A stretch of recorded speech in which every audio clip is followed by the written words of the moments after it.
Hi, I'm Judy and welcome to Judy in the Kitchen. Today I'm going to show you how to make some delicious homemade almond milk. First, I started with 1 cup of sliced almonds and I put them in a bowl and covered them with filtered water and then just put another plate on top of that and I let them soak overnight. You can let them soak for up to 48 hours and this is at room temperature. And then I took them out and put them in the strainer and just rinse them under tap water and allowed it to drain. And so now I'm going to add them to a blender, and this needs to be a strong blender to do this with, or even a food processor, but something that you know is going to blend it really well. I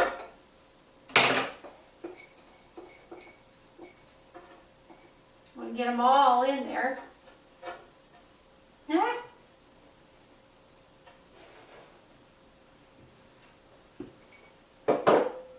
Now I'm going to add just a pinch of sea salt. Not a lot, just a pinch. If you want to sweeten your almond milk, now's the time to do it. You could take some honey, you could take some agave nectar, some sugar. You could even put a date in there. If you use a dried date, I recommend that you soak it first, maybe in some hot water. Chop it up, soak it in some hot water until it becomes soft, and then use that water in this as well. Because there's a lot of sugar in there. Now I'm going to add 3 cups of filtered water. I've seen recommendations for more. I've seen recommendations for less.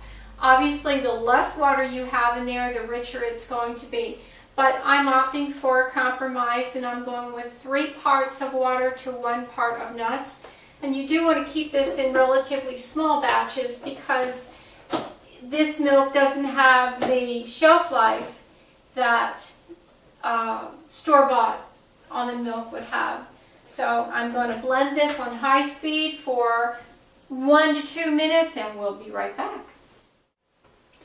Okay, that blended for right at about 2 minutes and we have something that's very creamy and frothy. Now I'm going to strain it. And I've got a large strainer here in a large bowl and lots of cheesecloth on top. So we're going to strain it slowly until this milk is filtered.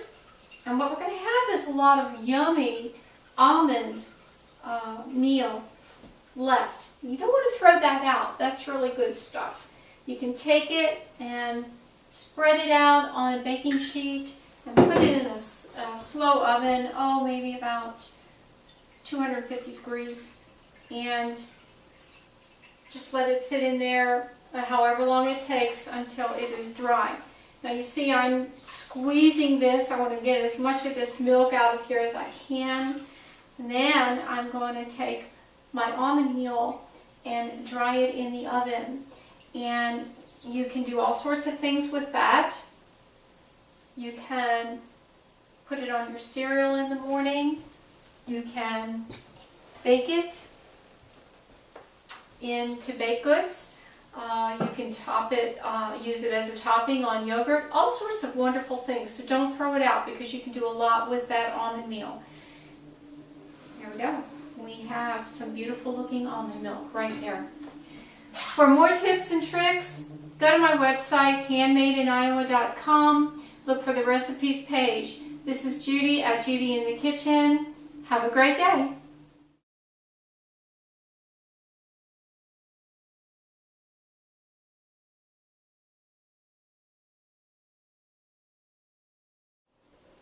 Hi, I'm Judy and this is Judy at the Kitchen. Today, nope, it's not at the kitchen, it's in the kitchen.